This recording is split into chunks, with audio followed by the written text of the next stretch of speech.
welcome to another episode of Never Seen It. This is a podcast where we watch movies we haven't seen yet. My name is Trent. I'm sitting here with Betsy. I'm dancing to the theme song. We have a theme song, Betsy, and we've had this song for less than a year now, and every time I hear it, it just gets me jacked up to watch another movie with you, Betsy. Good, because that's what we're doing tonight. That is what we're doing. We are continuing on in our decade series. We're almost done. Hitting the home stretch. We have reached 2014. 10 years ago, this movie came out, and neither of us have seen it. And in the previous versions of this series, when we've done movies from when Betsy and I have been together, it's always difficult to find one because normally if a brand new movie comes out, we've seen it already. Or if a new movie comes out that we want to see, we've seen it already by the time. In those days, we did anyway. We watched a lot more movies back then. We did. We didn't have a podcast. We didn't have a podcast to talk about them. We just raw dogged the cinema. We just showed up unannounced. How do people go to movies these days and not talk for an hour afterwards? Anyway, today we're going to be covering a movie that has been in our collection now forever, and we haven't watched it yet. We're watching the movie Chef. Now, Betsy, this movie was, I believe, written, directed, and starred in by one Jon Favreau. And Jon Favreau has appeared once prior to this in a very starring role when we covered Swingers. And we really liked that. And he also had something to do with making that movie too. So I'm very curious to see, 20 years later, how his acting chops hold up. Because really, of the past 10, 15 years, the only thing we ever see Jon Favreau in is in a suit playing Happy Hogan in the Marvel series. Somewhere in the MCU. Yeah. And occasionally he directs, but I don't think we've even watched any of his directorial movies because they're things like The Jungle Book. Yeah. He did also have something to do with The Mandalorian, the first season of The Mandalorian. He did. We have seen that. We have seen that. But yeah, anyway, we're going to be watching Chef. Betsy, what do you know about this movie? I barely remember anything. Genuinely, I just get the vibe that it's really a good movie, and we have had it on the back burner forever. As far as what it is, he is a guy who works in a restaurant and decides he's miserable, so he gets a food truck, and it makes him happy.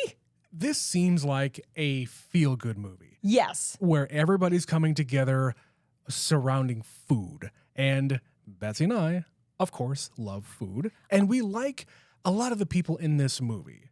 And I imagine that Jon Favreau called in a whole lot of favors because it really seems like maybe this movie was done on no budget whatsoever. When you're kind of cramming it between Iron Man movies, yeah, it's definitely a passion project. For sure.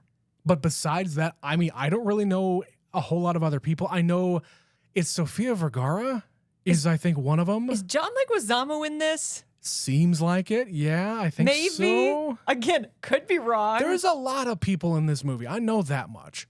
And, it is almost 2 hours long. I don't really know what the story arc is. I think you're right. He is some kind of a chef in a restaurant. And I don't know what causes him to go and start up a food truck.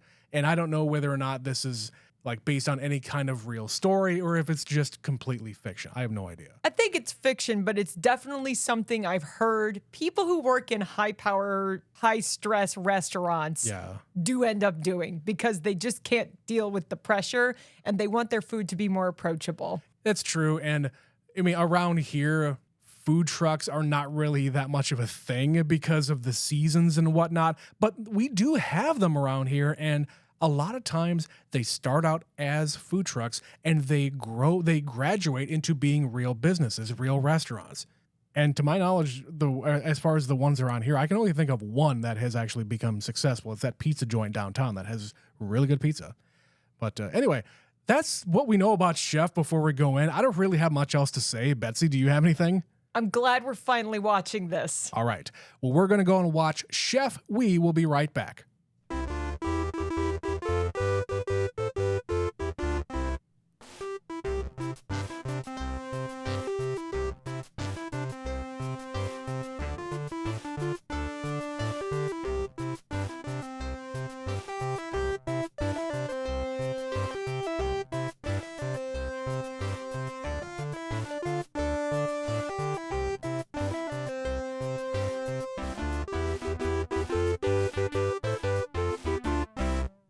And we are back. Betsy, I have just one question for you. Yes. How hungry are you right now? Honest to God, Trent, it is really good that we ate dinner before we did this movie. Yes. Because that was fucking food porn. That was food All porn. over the place, And all over the screen. My mouth was watering because not only is the food delicious, like the description of the food is delicious, but he's filming it in a cinematic way. Yeah. And I'm just like, that looks like the most incredible grilled cheese I've ever seen. Yeah. And then he bit it and it crunched. And I was like, oh. And it kept crunching too. Yeah. And you love a Cubano. I'm going to have some follow-up thoughts on the food specifically. But yeah, that's just to get that out of the way. Yes. I'm really glad we didn't watch this on an empty stomach or I would be starving now. We would have had to take an actual break between getting up from watching the movie and coming over here to record because good God. Anyway, what did you think of the movie? That was as expected. I expected it to be a feel-good, nice movie, and that is exactly what I got. It's funny. I really enjoyed it. The cast is ridiculous because, as we predicted, he called in all the favorites. Even from people we did not expect. No, but I was very happy this entire movie. It is not going to challenge you to like try to understand what's going on. The story is really simple. Totally. And I get him. I get this guy. I get how he goes through this.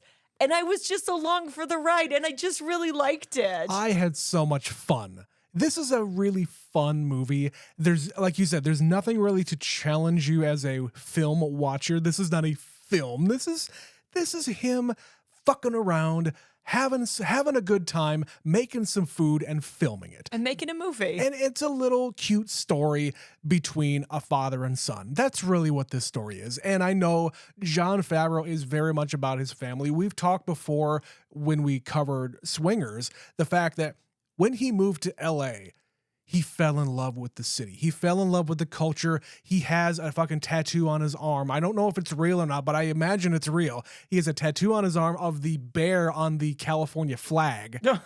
So he's a California boy now, he despite is very where he comes much, from. Yeah, he is very much a California boy. So I think that also lends itself to this movie. It lends itself to the culture and the people that he's including with it. And the fact that LA is just a fucking melting pot. Yeah. It's also an interesting story about like celebrity and social media. Absolutely. For 2014, that's pretty late to be not on the internet. Right, but the prevalence of it in this story about Twitter being such a key point of the plot. And like they talk about Vine. Fucking Vine. How many years are we already removed from Vine? It probably died the year this movie came out. Or like it probably died before it even came out. Seriously. It did not last very long. It lasted about the 6 seconds the videos were. Which is a shame because that was a time to be alive. It was. And you weren't even on any of that stuff. I wasn't, but even I knew about You were aware of Vine. Vine, yeah. So, I don't want to get into a whole big social media thing, but you're right. But it's part of it. It is very much a part of it, and I was not expecting that part of it at all. Down to the fact that they do the thing that a lot of other movies have done where they integrate it into the scene, where people are going viral and people are tweeting about it and putting the hashtags in there. The little bubbles are coming up above the people's heads, and it's the little Twitter sound is coming out of the people. Yeah, it's just sort of a visual representation of what everybody's doing on their phones. Exactly. And in 2014, that was still a fairly new concept because it was mainstream. The iPhone only came out in 2008.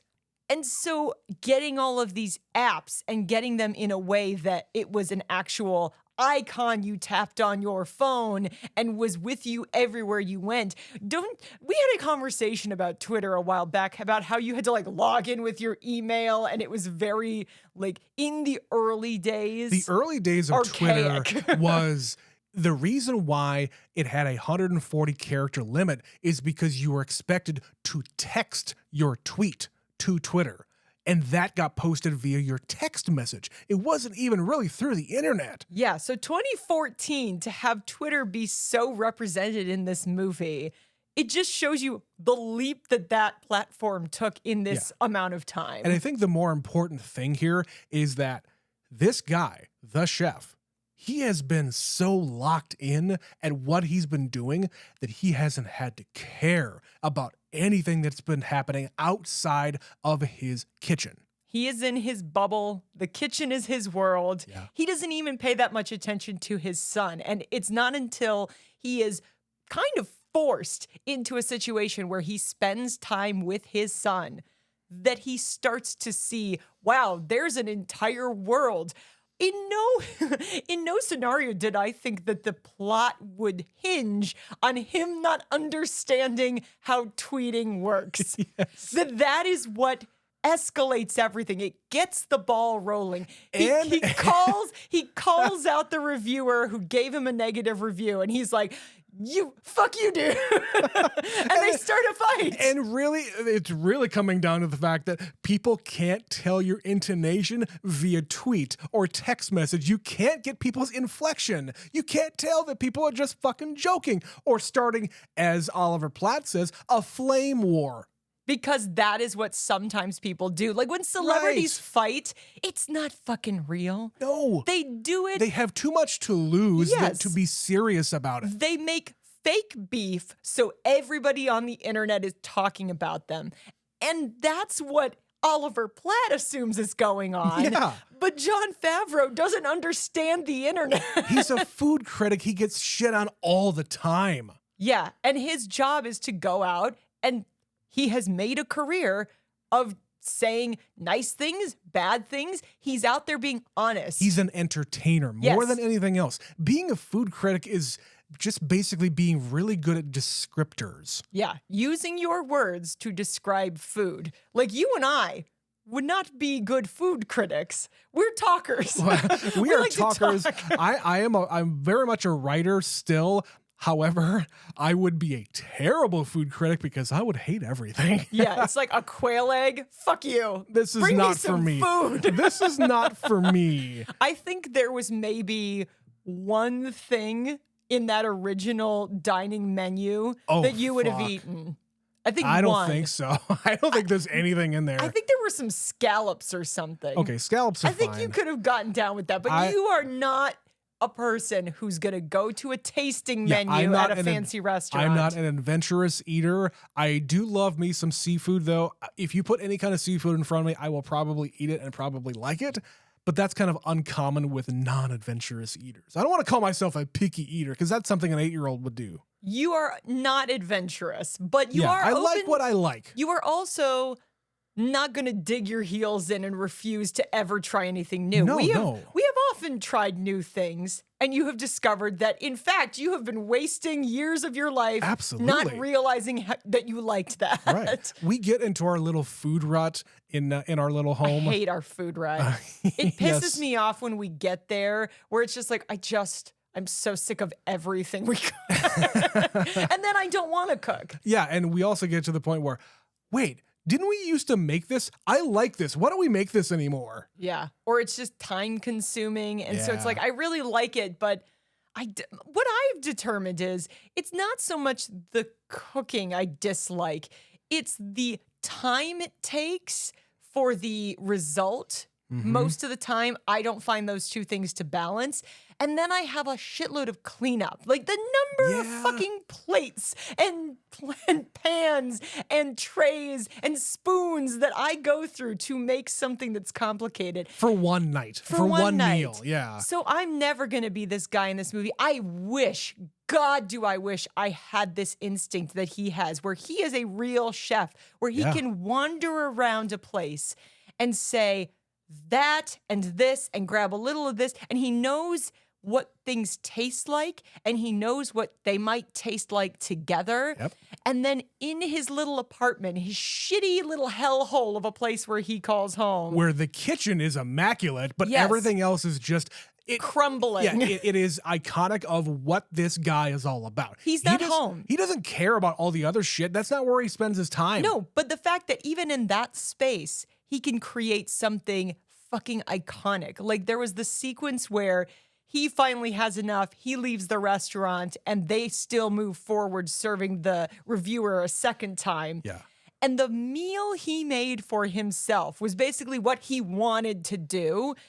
It's a fucking gorgeous spread. And it's something that one dude put together. And there's like steak and carne asada and little shrimps. I'm just like, whoa, drooling, drooling. And he did this by himself in his podunk little apartment. Mm-hmm. Because you give these guys a challenge. That's why those shows like, I don't even remember what it's called. That one on Fox where they have like different floors. There's like a fucking elevator. Yeah. And if you're up top, you get the really good ingredients. And if you're down at the bottom, you get the really shitty ones. There's a lot of those kind of shows where it's like you're handed things, figure it out. Yeah, and I'm not saying that, I mean, I don't like shows like that, but I'm not saying that these guys are not talented.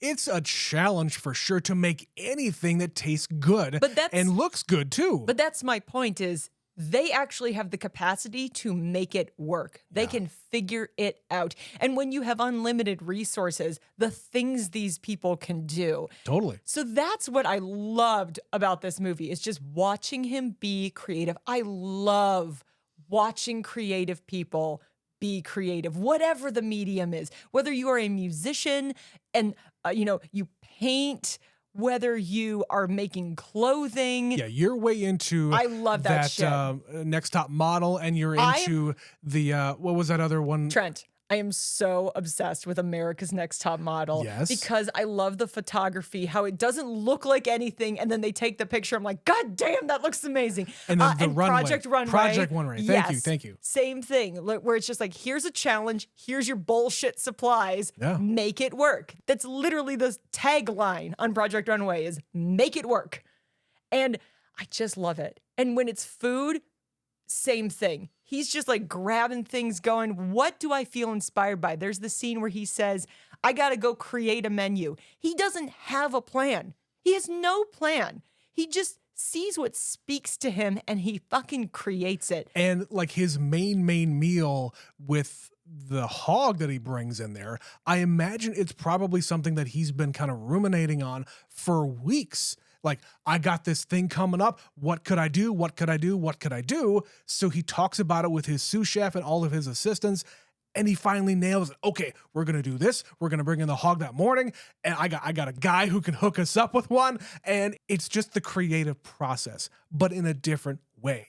So here's something I definitely need to speak about because this pissed me off. And that is Dustin Hoffman's character in this movie. Okay. Number one, didn't know he was in this. Not at all. He is the restaurant owner. He is the backer. He is the money. He is the guy who has given this guy a place to do his work. Yep. He also very clearly has a fundamental misunderstanding of how chefs chef because he, on the most important night for them, decides to intervene. And, it's also partially on Carl for not standing his ground. Like, he kind of cracks under the pressure. He wants to be liked. He is a guy that is desperate for this positive approval. He needs the feedback, which is probably good that he's not on social media at this point in his movie. Right. He also needs the job. He cannot upset the apple cart where he's just going to say, fuck you. I'm going to do things the way I'm going to do it. I know what's best for this restaurant. Well, it's not your restaurant, dude. But that's the thing.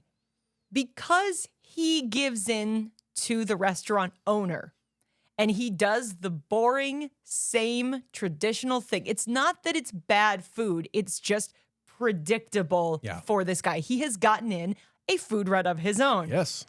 And the second time, after we've gone on this tirade on the internet and he's gone viral and all of these things are happening, he challenges the guy to come back to the restaurant. And he says, I'm going to cook again and I'm going to do it right this time. Yeah. So get in here, let's go. And once again, the restaurant owner does not understand that he has an opportunity to do something amazing. Like going viral is a blessing and a curse. And in this scenario, he could totally wrangle this and he probably would have been able to win over Oliver Platt that night. But because Dustin Hoffman says they're not here for you, it's a cheap ploy. They want the same food they've always wanted. You're a fucking circus act right now. Yeah, and Jon Favreau here is making it about himself. He is personally insulted by what Oliver Platt said. So I can see why I'm going to take Dustin Hoffman's position here a little bit, because it isn't about you, chef. It is about this restaurant. This is my shit. I'm going to tell you what I'm going to do. You're not making food for one person. You're making food for everybody who's coming through those doors. But that's the thing. He was ready to make that menu for everybody to enjoy. Yes, he of was. course. Yes, he had a targeted demographic. He had one very specific person that he was trying to impress. Yep.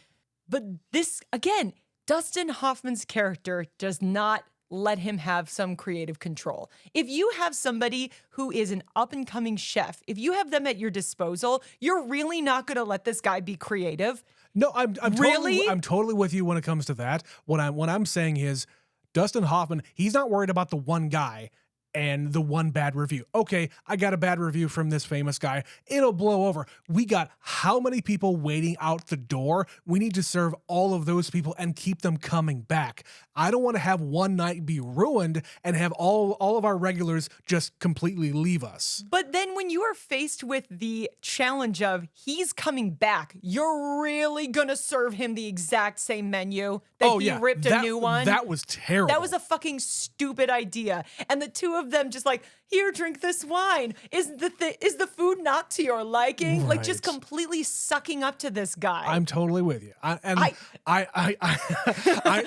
It's the whole thing that gets the story moving I get forward. that. I get that. And I'm trying to be a little devil's advocate here. I but, get it. I get it from being but the you- money, but if you are the owner of the place, you have a responsibility to everybody else coming through those doors expecting a good meal. It's probably going to be fine no matter what he serves. So I agree with you. He should have let him do his creative thing, but because he made it personal, it got out of hand.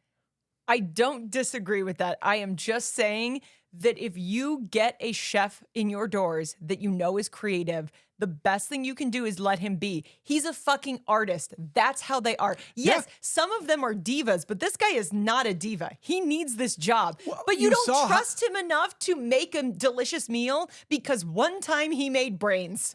Right. One time he made brains and no one wanted it. How excited he was to make this new menu, and you're ruining this for him. And you saw how dejected he was when he finally said, okay, we're going to do the old way, the old favorites. We're going to play the hits. Yeah. Which I did like the analogy there of if you go and see the Rolling Stones and Mick Jagger doesn't sing Satisfaction, you burn the fucking stadium down. And I also, on the opposite side of that, know that nobody wants the new stuff. Yeah. Nobody wants the new album. Listen, Rolling Stones, bless you. You can play one, but we want Satisfaction. Oh, shit. So I get both sides of the argument. I think my point is this is a bad fit. And they should both know this is a bad fit. Like, It this has is become not, a bad fit. This is yes. not the kind of restaurant you want to be working in, and this is not the kind of chef you want to have. This chef is basically a caged bird, and he just needs to spread his wings and fly. Because look what he does the second he just lets it go. Yeah. For like 2 seconds, he goes back to basics. And truly, this is a story of people who have worked in the restaurant industry. They are in these hoity-toity, bullshit, pretentious places. Mm-hmm. And it's just like, hello, there's this like sea foam. It's wispy, and you can just like, the chef whispered, I love yous into a glass sweet jar. nothings. And you And inhale somehow it is the most mind-boggling, greatest meal you've ever had. Fuck that. No, because Come you're on. still fucking starving at the end of it. Betsy, I am reminded of two other movies we have already covered for this show. One of them being The Menu, and the other one being Pig. I highly, highly recommend that everybody out there who loves this movie or is intrigued by movies like this, go and watch those 2 other movies. They're fantastic. Yes, they are both very good representations, and they're both just really good movies. They are, and it's this hoity-toity stuff, and at the end of the day, it's just fucking food. At the end of the menu, I'm not going to spoil the end of the menu, but Bravo. what they make at the end of that movie and what he is making in the food truck, very much the same thing. It's made with the same kind of love and passion that anything else is. Yeah, that's what he should have been doing this whole time, is making food with passion, which is why he got famous in the first place. Yeah. And which is also why some of these people make food trucks. Like, they might still have their, Michelin star restaurant down on fucking Rodeo Drive or wherever the hell they have restaurants in LA. I don't know. I know that's stores. Don't come after me, guys. I know you shop on Rodeo Drive. I don't know where in Los Angeles you eat. We're not Los Angelinos. We are not We've Angelinos. never even been to LA. No, but some of those guys, they get that routine and then they're like, okay, that's been working. It's still working, but I'll maybe let somebody else take the creative control over there so I can go be creative doing something else. Yeah. And they take it back to basics and they get something like a food truck and they charge $5 for a fucking sandwich and it's the greatest sandwich you've ever had. Yeah. And again, it's all this stuff. It just rolls through to the next thing. You can let this food truck become another restaurant. You could just keep it going the way it is, or you could just close up shop. Yeah. But at the end of the day, you need to pay the bills, and so do we. So we're going to take a quick break for a word from our sponsor. We'll be right back. Recently I've been bored and feeling out of sorts. My normal podcasts just weren't cutting it anymore, so I talked to my doctor, and she recommended patreon.com/neverseenitpod, and now I feel better than ever. Patreon.com/neverseenitpod is a once-weekly subscription podcast used to create joy. Side effects may include a sense of euphoria, aching muscles from smiling, and a dependence on the host's addictive personalities. Do not take this podcast if you are allergic to fun, have a history of laughing until you pee, or are afraid of a good time. Talk to your doctor about patreon.com/neverseenitpod today. So I'm kind of confused here. At the end of this entire thing, where chef says, okay, you can make the menu however you want, you're not going to do it with me at the head of the table. And he walks out. Is he quitting here, or is he fired? I don't exactly understand how that happened. So I think he basically says, you do what you want, I'm fucking leaving. And the way they were talking to Oliver Platt, where they said he had to step away. Well, is he coming back? It is unclear. Undetermined. My assumption was that felt fairly mutual in that moment, but more of him quitting. If it was a situation where cooler heads would prevail after the fact, he threw all of that out the door when he came storming in, being like, he's going after me on Twitter again. Everybody in that restaurant stops, and so does the music and everything else going on. Stops and stares at the interaction between Chef and Oliver Platt, which, hey, we're going to take a pause here in a minute and talk about Oliver Platt because we have to. We will. But he storms in there after making the meal that he wanted to make at home, and knowing that it was amazing, he comes in there and just says the things that you would love to do if you didn't have to, earn a living. And he just tears into this guy saying, you know what, man, we put our blood, sweat, and tears into our work here. You have any idea how hard we work on all this food? For you to just come in here and type on your little computer and just say a bunch of words and then just put people out of business. You don't fucking care about us. And he says all the stuff about the lava cakes, and he has an epic meltdown. In the earliest days of everybody had a video camera and everything gets recorded. If you have a public scene like that, everyone's gonna know about it. And he seems quite surprised by the fact that it's on the internet forever. Right. He has the conversation with the publicist after the fact, asking, well, can we just get a lawyer and we can just have everything taken down, right? That's easy. No, that lives forever. Whether people are actually talking about it or not, like Amy Sedaris says, there is a finite time of something being in the lexicon and popular and the zeitgeist or whatever buzzwords that I want to say right now. There is a very small amount of time that attention is actually paid to a certain thing, and we move on. We move on so fast. And if he didn't do that, this little scuff up of him tagging him instead of DMing him, that would have went away. You would have been able to keep your job. Everybody moves on. You can have a laugh about it in a year's time.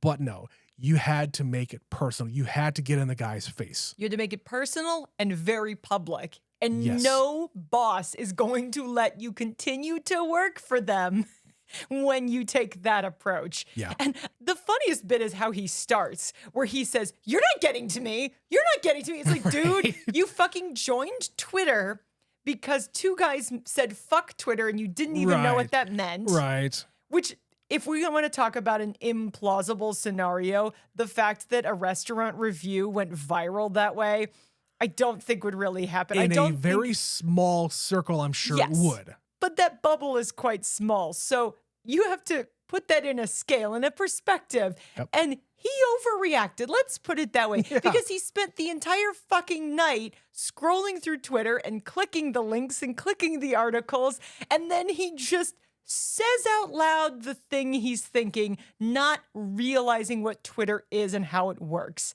But if he doesn't do that, his life will stay in this rut. Mm-hmm. So it's that thing of, the publicist says, you can either ride this out, go with it, or hide until it blows over. Yeah, you could be the celebrity chef that goes on to one of these reality shows, and you can be that guy who blew up at the Food Critic and blah, blah, blah, and you'll have your 15 minutes of national fame on television for the course of that season of that show. Or for the rest of your life, you will be known as the epic meltdown chef guy. Sure. And there are opportunities, absolutely, that you could just make a little bit of money right now, and then what? But you're still not going to be happy. That's really the thing that is at the core of this movie. He's not happy with doing what he's doing. As somebody who did the same job for a very long time and was not happy at the end of that job, I relate to this feeling where you just keep doing it because it's what you know, it's where you're comfortable. And you're good at it. And you're good at it, and you think maybe something will change. Maybe. And he saw his opportunity with this review. He thought, I can get out of this food rut. Somebody's going to see my genius. And Somebody's he was going to excited, understand. like I said, yeah. And the review starts somewhat positive because he starts saying, when I first found this guy in Miami so many years ago, he was young and feisty and interesting. And then he goes down the rabbit hole of, it's just boring. It's boring. And I was bored and the food wasn't good. And he got personal. Yeah, that was the thing that went too far. Yeah. Like he said, he got fat. Essentially, yeah, he just said He got fat. He got fat. In a way that he said he must have been eating all of the food that got sent back to the kitchen. Wow, buddy. Yeah, that seems to me that maybe his website was more about like clickbaity kind of reviews. Again, flaming in the old internet terms. Yeah, which is why it went a little bit more viral, because he put things in there, even if this isn't really him, to make it go viral. Yeah, and it's the nature of the internet. People like that, even now, they get incentivized to be the asshole and put out inflammatory things. And it's just what sells. It's what people click on. It's what people look at. And it sucks. I really hate that that's what the internet has become. And it's one of the reasons why I'm not on there much anymore. Yeah. But it's not the same. It's not as fun. It's not. But we need to talk about who the reviewer is. We need to talk about all the fucking people in this movie, starting with Oliver Platt. I would just like to state for the record, I'm madly in love with Oliver Platt. I am too. This is one of those guys that has had this 40-year career, and I am always so happy when he shows up. Yeah. Didn't know he was going to be in this because, as we said in the intro, didn't know pretty much anybody who was. And they showed his website, but his face is blurred out. And I had this thought, I was like, It kind of looks like Oliver Platt because you see the hair and the hands and the build, like the posture. And I had the thought it could be. And then I put that thought aside. And then he walks into the restaurant You and see the profile. I saw the back of his head. I was like, it's Oliver Platt. It's Oliver Platt. And yeah, he just goes in and he's Oliver Platt. And he's not in it for very long. And I was so glad that he was at the end. Because I said after the whole arc, he's got one thing left to do. He has to like face his adversary. Yeah. We need Oliver Platt back. And he ends up being, you know, the guy who says, this is how the internet works. I thought we were just sort of playing. Yeah, man. Sorry I hurt your feelings. Right. But also your food is fucking fantastic. I just made a shitload of money. Let's go into business together. Right, I've got all this money. I'm continuing to do this thing. I can't write about somebody that I have a business relationship with. By the way, I want to back you. I want to invest and give you a building so that you can just keep on doing this stuff because I know that you can do this. Because he is the right kind of guy for him to work with. He's the Yes. one that says, I'm going to buy the building. I'm going to fund your restaurant and you can cook whatever the hell you want. And it's not about the money. He's already got his money. No, they have that little moment where he says, it's clear to me that you went on this like cross-country journey Yeah. and you found something about yourself that you have been desperately lacking. And I was fucking wrong. You've still got it. Let's do this together. Yeah, he said, you're starting to cook for yourself again. That's what it's all about, Trent. Yeah. If he had let him do this, if he had been allowed from the beginning to just cook for himself and not for the restaurant full of people and the one guy who says, you will do it by the book, Mr. Robot. Yeah. This would have all been a very different movie because by the end, everybody is happy. Everybody gets what he wants. And Oliver Platt is making dreams come true. Well, he certainly made my dream come true, Betsy, because he was in this movie and we really like the guy. We need to find more reasons. He's never been a guy that has been the star of hardly anything. I don't know if he's ever been the star. I've like scrubbed through his filmography and he's almost always the best friend or the side character. He's always very memorable, but he's never the guy right out front. The thing that really made me fall in love with the guy is a little show, and Betsy, you know what I'm going to say. The little show that was on Showtime for 2 seasons. And the first season is fucking fantastic. If you have not seen the show Huff, go watch just the first season. It's fantastic. You don't need to see anything else. Season 2 is fine. It's not great. But the thing that's consistently good. The thing that is consistently good is Oliver Platt in that show. And good God, is he just a fucking goober. He's so funny. The thing that I first saw him in, Trent, and we have talked about trying to find a place for this. I know. For so long. He was in the 1993 version of The Three Musketeers. He was one of the Musketeers. Which is a bizarre cast because it's Kiefer Sutherland, Charlie Sheen, and Oliver Platt as the Three Musketeers. And that sounds insane to say out loud. In 2024, all those people, why are those 3 people in a movie at all? But he is Porthos in this, and he's fucking hysterical. And I have been obsessed with this man for 30 years. And when he gets to play that, he's got this silly boyish charm that is irresistible to me. And like, if you've seen the guy on the internet that does the red carpet slow-mo cam, have you seen him? I don't think so. It's like the fashion cam. He had Oliver Platt on a couple of times, and I should link this. He basically went out there in slow motion, straightened his tie, and shook his gels. In slow motion, because he's like, he came prepared. He told him, Nice. I've seen your work. I've got an idea. I've got something Where's for the you? fucking camera? And then he just goes, whoa. And it's like, I love you so much. Yes. Something that I did not know until fairly recently, we rewatched this movie. Oliver Platt and Stanley Tucci play fucking goons, the goons who kidnapped dogs in Beethoven, the first Beethoven movie in the 90s. Man, those guys are so young and so fucking goofy. That movie is full of the, oh my God, look who that is, because they weren't Absolutely. famous at the time. Stanley Tucci was not famous in Nope. 1990 or whenever David that came out. Duchovny, Patricia Heaton is Patricia in it. Heaton, yep. Yeah, it's insane to look at it now. Beethoven's a really good movie, by the way. Yeah. And I don't care what you say. Shout out to my sister, hashtag Grodengram. Grodengrams. That's an inside joke. That is an inside joke that only my siblings and closest friends will understand. All right. Let's talk about the rest of the people in this movie because, like I said, Jon Favreau called in every single favor that he could possibly get. And yeah, I didn't expect him to do that much because, first off, ScarJo, Scarlett Johansson is the... I don't even know what to call her. I think she's like the maitre d', but I don't know what that word is. Like head of house. I Context, yeah. think head of house is the actual term. She runs the fucking restaurant staff. Yeah. She's in charge of the wait staff. She's the upfront manager. Yes. So she's in this for like 3 scenes. They have kind of a flirtatious thing, but yeah, she's they like, had a we're history. We're not gonna get physical. Okay, let me cook for you. And then she's on the fucking bed, all laid out, just getting all hot and bothered by him making pasta. The sex scene in this movie is him making pasta. That's the sexiest thing in this movie, and it was working for me. It's okay.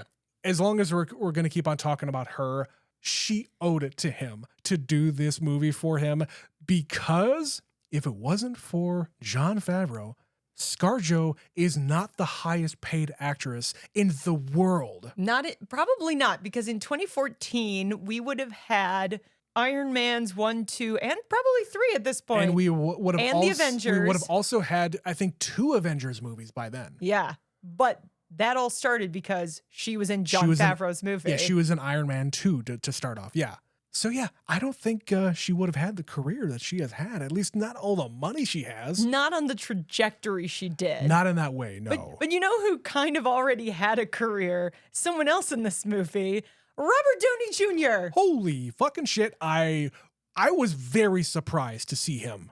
That was bizarre. Yeah. Because he's playing just a character. A bizarre fucking scene. He's playing a character that is very eccentric in a different way than we're used to seeing him be eccentric. He was much more muted, but he was still goofy. And his train of thought in this scene is fucking hysterical. Betsy, I want to ask you a question about this. Yes? Do you think that a lot of these scenes with him were all kind of improv? Because it seemed like a lot of the stuff was just off the cuff to each other, and they kept the stuff that worked. I don't disagree with that. There were moments in this movie that felt like they were just riffing. Yeah. And if anybody's going to do it, it's these two, because they've now made how many movies together in the most recent history? They speak a language, a common language. And yeah, Robert Downey Jr.'s in this movie. Don't know why. The weirdest fucking thing. And he's fucking great. My eyes were so wide, my mouth was agape, and I just wanted to take all of it in. I was here for it. It was very strange. And of course, it's his ex-wife's ex-husband is who he is playing.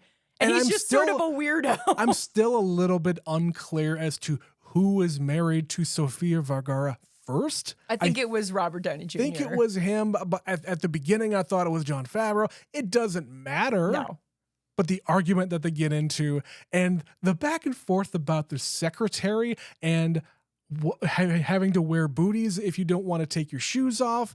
And it's just this weird dynamic. The single sentence he says that jumps from carpet samples to she's pregnant to let's talk business in like a stream of consciousness sentence. Lasts like 5 seconds. It's very weird, but very funny. The conversation about him, I had my tubes tied in 08, so I know it's not mine, so I know she's a fucking liar. So how do you think about this sample? What do you think about this carpet sample? Because everyone's complaining about the slippy, slidey floors. She's the best secretary I've ever had. Anyway, let's talk about a food truck. So do you think I should keep it? What? What are we talking about? The carpet? What if I should just call it mine? What are you talking about, man? Oh, man, it's so fucking weird. Then there's some other people. We mentioned Dustin Hoffman. I don't know the connection here, like how he and Jon Favreau maybe knew each other, or he just said, hey, do you want to be in my movie? And he had mutual respect. Yeah, I'm going to ask the question, director, actor to director, actor, would you be in my movie? All you can do is ask. He could say no. He could say yes. Who knows? Yeah. It's like 2 days. So many of these people probably had 2 days of shooting. Or even 1 day for him. Robert Downey Jr. had 1 day. Yeah, Downey Jr. had 1 day. Dustin Hoffman probably just had 1 day plus a costume change. Maybe. That's about it. Put the coat on. Yeah. The other person that you had mentioned in the intro, you were right. John Leguizamo is one of the other main people in this. Bobby Cannavale is also his sous chef, which I was kind of confused as to who the sous chef was in this dynamic. Yeah, at the beginning. It seemed like John Leguizamo was the more logical person, but I think it's because of our preconceived notions of who he is as an actor. So our brain was like, well, obviously he's number 2. He's the top billing. But then Bobby was also like drunk half of the time, and sleeping in the car, but he was the most like committed to this job. Yeah, why do you think I slept in the car? I wasn't going to be late today. Obviously, we already talked about Sofia Vergara. We knew she was going to be in this. She was kind of in it a lot more than what I was expecting, but I'm kind of curious what she does, because obviously she got her money through the divorce from Robert Downey Jr. But she's got a publicist, so I kind of feel like she might also be somewhat famous, but I don't know why. I don't know what she does. I think maybe she used to do something. What does she do now? Couldn't say for sure. I don't know. No, she's a house mom. Let's just call her a stay-at-home mom. I guess. A very, very wealthy stay-at-home mom. Yeah, it was a very nice house, though. Yeah. Going back for a second to John Leguizamo, we love a through line, Trent. And you mentioned the menu, and it occurred to me that he's in that too. He is. And I think that was the last movie he's in that we watched on the show. I think you're right. Because I don't think he showed up in any of the other John Wick movies. No, he doesn't. Anyway, speaking of a through line, there was a fucking marionette in this movie. What the hell? Trent, of all the fucking things. Betsy tweeted on her account the other day before we recorded this, obviously, saying there's 3 movies now that feature marionettes. Yeah, we just did Team America World Police. Team America. We covered The Sound of Music on our Patreon, and we did Being John Malkovich. And there are marionettes in all 3 of these movies. The last thing I expected to connect 2004 to 2014 was a fucking marionette. Mr. Bone Tangles. Mr. Bone Tangles. And I looked at you and I was just like, are you serious? Are you fucking serious? This is a marionette. Ugh. We always joke about this connective tissue from movie to movie, from year to year when we're doing this series. The decade series, we're always having to make these connections because it just happens. Actors repeat. We're not planning this. No, it just happens. We're stupid. We're not that organized. Yeah. But there you go. One more marionette to add to the collection. Jesus. I don't really know of anybody else that is famous as an actor in this movie, but they got fucking Gary Clark Jr. to show up and do a set in Austin for them, I guess. Yeah. But that's just what Austin is like. I was kind of describing. They pull up the food truck and they're in an area. This is like, if it's the place I'm thinking, there is a permanent spot for food trucks. Yeah, you've been to Austin once. I have, but in Austin, there is a park, basically a big parking lot that they have permanent food trucks. That's They're awesome. Just always there. That is a place that I would eventually like to go to. You went to a work conference down in Austin when you went, and you didn't have that much time, but you went out with a friend who just happened to be living in Austin, and he showed you with his fiance, I guess, some part of Austin that was cool anyway. It was more about hanging out with him and seeing him. So I would like to go back to Austin and see like the real experience. When you're at a work conference, it's really hard to see the place you're visiting. It's really hard to get away. Yeah. And you had an excuse to go and see somebody that you knew in the town. Every moment of your day is scheduled for you. When the conference isn't happening, there's evening events and networking and all that bullshit. Yeah, you have to sneak away to actually have a good time. Yeah. Speaking of work, there's this moment in this movie where they're kind of getting the truck going on the first day, and he gets his son involved. Because the other through line about this movie is he's getting in touch with his son and finding out who he is. He's 10 years old now.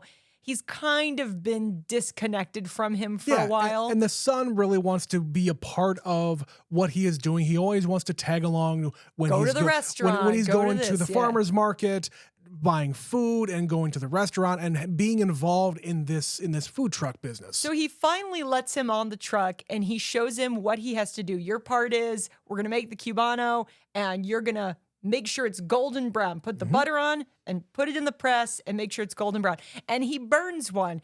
And he, like a child would, says, okay, well, this one's ready. And Dad immediately, no. But instead of yelling at him and freaking out, he's like, okay, come step aside with me. Yeah, he already had his yelling moment when he's cleaning out the fridge and it's fucking gross. Yeah, so instead he pulls him aside and says, this is my passion. This is what I absolutely love. And I would love if you felt the same way about food that I do. After he kind of gives him this impassioned speech about why this is so important to him, he says, should we have served that sandwich? And the kid says, no, we shouldn't have, because he wants him to recognize that there's a standard. I have set this standard for myself, and I want to be proud of every single thing that goes out this door. And I really felt his speech here about this is what I love. It's not just what I do. It's not just what I do to make money. It's not my job. It's not my career. This is what I love doing. If I didn't have this job, I would still love making food, and I would still love making food for other people. And you and I know there is nothing more disappointing than going to a restaurant that you were excited to go to and the food's not good. Yeah, we've been to a few in town here that, oh yeah, it's so fancy. It's so nice. This is the best new place. And so we go and we're like, it's okay. I'm having to wait for like an hour to Yeah. get set to eat this food that is not special in any way whatsoever. No, if it's worth the wait, I'll do forget it. all about it. Fine, yeah. But yeah, I've had some really cheap meals that have far exceeded those kind of experiences. Totally. So I love that he's trying to connect that with his son. And when they get to Austin, they have another moment where he says, when we get back to Los Angeles, this can't be the vibe anymore because you got to go back to school and you can't just be like child labor in my food truck. Yeah. But that's how you know it's the real deal. How many times have you gone to a restaurant where there's a child running around who clearly belongs in the kitchen? Oh, yeah. And it's just like, this is going to be some good food. Yeah. That's the real shit when mom and dad bring the kid into the restaurant. I've heard a couple of different things. One of them is the Chinese restaurants that have like 2-star ratings. That's the real shit because everybody's complaining about the service. You don't give a shit about the service at the Chinese restaurant. You want the good fucking food. Yeah, don't look for the 4-star places. Find the 2-star places that everybody bitches about the service. Find the holes in the wall that have kids working in the back, taking your order and taking the dirty dishes back to the kitchen. Those are the places that you really want to go to. Betsy and I love to find a good hole in the wall that is just unique to the town. It's not a chain. It's not even a local chain. It is just one restaurant owned by one person. Family restaurant or whatever you want to call it. Betsy and I went to Lincoln, Nebraska for my birthday once. And we found a couple of different places that I definitely wanted to go to. One of them was a pizza place that I found out was actually a chain. I didn't even know it was a chain, but it was fantastic pizza. And another one we found for breakfast the morning we were going to leave. I can't remember the name of the restaurant, but it was like this woman's name, her diner, or whatever it was. And they served the best, and I've had a lot of this, they served the best French toast I've ever had in my life because it was made with funnel cake batter. We were trying to figure this out. Oh my Suss it out on the fucking menu. God. It said funnel cake French toast. And we're like, do they make a funnel cake and then cut it and then turn it into French toast? No, they took the bread and dipped it in funnel cake batter. Yeah. And yeah, this shit's gonna clog your arteries. But I almost, honest to God, stole your breakfast, Trent. Yeah, you ordered something else. You ordered like a Monte Cristo or something, which you also love. Listen, Mine was good, but there was a part of me that genuinely wanted to take your breakfast. And I'm not being facetious. Like, I Oh, no. thought about just like You were taking- staring at my food the entire time. Because we share, we try Of it. course. We let each other try it. And that was some fucking delicious French Oh toast. my God. I still think about that today, to this day. And Betsy and I were going to go to a concert in Lincoln years later. And we were again going to go to this place. And we got COVID the day we were going to go. We couldn't go. We couldn't go. I wanted that French toast so bad. I mainly really wanted to see the band, but hey. Well, that too. But the French toast would have been just the cherry on just top. the cherry on top. But that's the thing. A good meal can change your fucking life. It stays with you, and not just on your waistline. No, it stays in your head, and you want to have that experience again. And that's what food's all about. Yeah. And by the end of this movie, he's making Cuban sandwiches and then like a beef brisket taco situation. He kind of customized it to the region that they were going through. They evolved, like literally in the drive from Miami to Los Angeles. The restaurant and the menu evolved. Like they put beignets on the menu. So they have this kind of fusion thing going on where it's Cuban food and then it's Tex-Mex and barbecue and then Los Angeles. And in Los Angeles, they don't have that kind of food because there's nobody who's been in Los Angeles to develop a regional cuisine that long. Sure. And like with most things, you want the thing that you don't have. Yeah. He kind of gives his kid that speech like, let's try these andouille sausages. Yeah. And we should go to New Orleans. Well, we have it here. He opens his son's eyes. Like there's a large stretch of this movie where the kid keeps saying, we have that here. You can get that in the store. Right. Not understanding that it ain't the same thing, sweetie. It might be close, but it's not the same thing. Yeah. And I'm the kind of guy that, yeah, if I want, this kind of sandwich, I can just go get the cheap $5 sandwich at the corner store or whatever. I'm not going to spend $12 at a goddamn food truck just because it's coming out of a truck. I'm that guy for the most part. But I can understand when there is something that is very unique that you cannot get anywhere else, or at the very least, it is made in a way that you can't get anywhere else. The thing that pisses me off about food trucks is it used to be affordable. And now even the food trucks around here, they're jacking up the rates. And this food truck, man, I was looking at the prices on that menu. Wow, that's cheap. $7 for that Cuban. Sign me up. I love a Cuban. Bottom of the menu was a Coca-Cola, a glass bottle of Coke for $1. Are you kidding me? Yeah. Give me a Cuban, some beignets, and a glass Coke. It's probably Mexican Coke. Nowadays, you would not get out of there without spending like $30 Oh, yeah. for lunch. So disappointing because I want to support the food trucks. I really do. But they're so expensive and I'm a cheapskate. I don't think it's that. There's a lot of people who are just taking advantage of the situation. Some people just make a food truck to make a food truck. Yeah. Not because they have a passion for it in the way this guy does. Like this is even like worse than airport pricing for restaurants. But anyway, now we're just complaining about restaurants. And I don't want to complain. This is a fantastic movie. I don't really have much else to talk about here. Betsy, did you have anything else? I want to pose a question. And I hope you can answer it, but it's not going to be easy. All right. What's the one item from this movie you most wanted to eat? Oh, the brisket. The Austin brisket?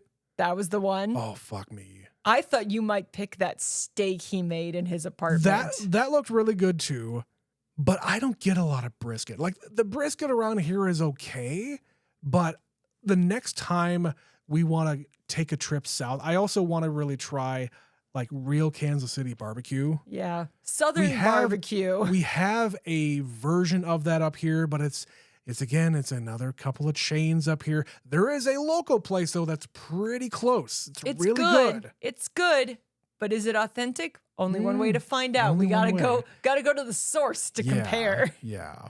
Now I'm just gonna list off a bunch of foods because I'm starting to get hungry again. the fact that he made that grilled cheese, and I'm not much for grilled cheese. I certainly don't like fucking American cheese. But if you can make a grilled cheese that crispy, oh boy.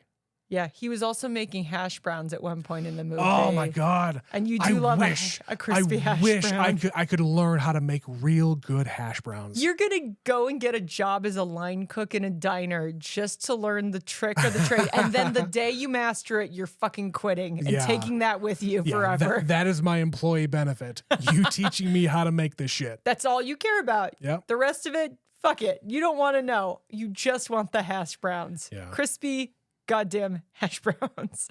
Yeah. If I was going to answer the same question, I would, there was so much food I wanted. Even just, he made like a bowl of fruit with fresh whipped cream and then like sprinkled some crumbly bits on it. Even that looked amazing. Yeah. But if I could only pick one, I'm going for that Cuban. Oh, now, yeah. I fucking love a Cuban and I want one. Every time we go to a restaurant and there is a Cubano on the menu, If it's on there, I would say 80% of the time you're going to choose the Cubano. probably. But if it's between that and a Monte Cristo, I'll go with Yeah, the Monte. depending on the Monte time of day. Cristo is the perfect sandwich. And Betsy will go to her grave. I will take this to my grave.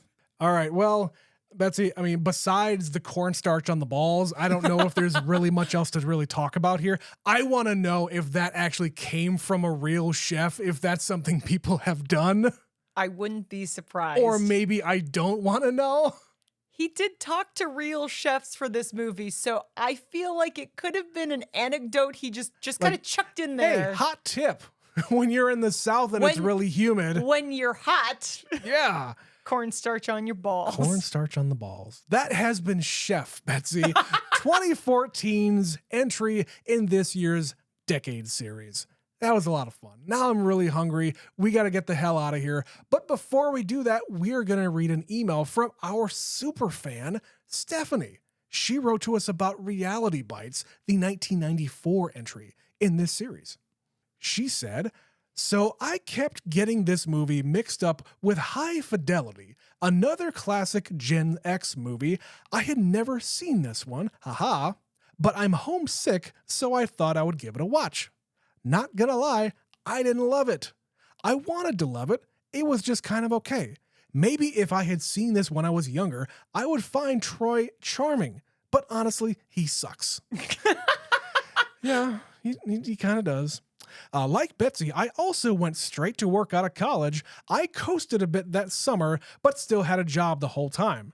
I started my career by October after graduation. For me, the impracticality of Troy and Lainey just made me roll my eyes. Vicky was legit the most relatable character. Totally. Because she just was doing the thing and she was getting promoted and happy. And successful. Doing her thing, yeah. Nothing wrong with that. She says, I actually really like Michael and felt like Lainey actually needs someone to push her more towards practicality instead of drag her down to her slacker life. Not that there's anything wrong with watching movies and smoking weed in your downtime, but you at least have to get a job and do your own damn laundry. I added the damn. Overall, though, I like how it was shot and acted. I thought the dialogue was funny and that there was chemistry in the friend group. I just don't like the main characters or the romance between Troy and Lainey. Other thoughts. When I saw Renee Zellweger, I thought she would have had a bigger part, but she didn't even have any lines. Crazy. How does Lainey afford that many cigarettes? So many cigarettes. It was the 90s. I remember my dad smoked fucking 3-4 packs a day at some point. They hadn't started to tighten the belt. They didn't start taxing the ever-loving shit out of it. A carton of cigarettes was $20. Well, Marlboros. It's a couple of things. One, it's that. And two, we as a society have pressured people who smoke. And that means there's fewer smokers and they need to charge more for the ones they still have. Indeed. She continues by saying Steve Zahn makes everything better. He does. Janine Garofalo is great. I felt like Laney's documentary was super pedestrian and dumb. No one wants to pay to see your home movies, Laney. Now, if someone gets murdered, you could sell that to Dateline. But other than that, what is the point? Anywho, love you guys from Superfan Stephanie. Thank you, Stephanie. Thank you, Stephanie. All great thoughts about an okay movie. Yeah, if you want to hear our full thoughts, if you haven't listened already, go back a couple episodes to our 94 entry Reality Bites. What it boils down to, though, I think we're just too old now. We're too old for Reality Bites. We're too old, and this movie was not made for our generation. No, it was made for young people, and we are not that anymore. No. But if you would like to be like Stephanie and become a super fan yourself, you too can email us at neverseenitpod@gmail.com. Follow us on all the social media stuff, even though it's not called Twitter anymore. I don't give a shit. I still call it Twitter. In every single episode description, click the link to go to those pages and follow us over there. You can also send us messages if you don't want to email. If you're not feeling the whole 90s vibes of email and want to live in the past before social media. Of course, we also have more content than the weekly episodes that you are getting on Sundays. Go to patreon.com/neverseenitpod. $5 a month gets you access to all of our shows. I think now we're up to 6 shows that we put out at least one per week on Wednesdays, plus some extra shows that we just kind of throw in there every so often. It's chaotic nonsense. Come and have fun with us. Indeed. But Betsy, the Decade series does not stop in 2014. Oh no, we have to cover this year. And Betsy, if it is the year of anything and anyone, this is the year of Glenn fucking Powell. We have come to the end of Glenn Powell summer. We're now going into, for us, Glenn Powell fall. Glenn Powell autumn? Powell autumn? Powell? I'm going to work on that. The point is, we're watching Hitman. We are watching the Netflix original Hitman starring the one and only Glenn Powell, because Glenn Powell summer will never end. Not in this house. Not in this house. Not Every in this house. summer henceforth. Oh no, we're not going to do that again. I'm going to make you watch Twisters every year until we die. Oh boy. So come back next week for the conclusion of this year's Decade series. But until then, my name is Trent. And my name is Betsy. We'll catch you next time on Never Seen It. Bye.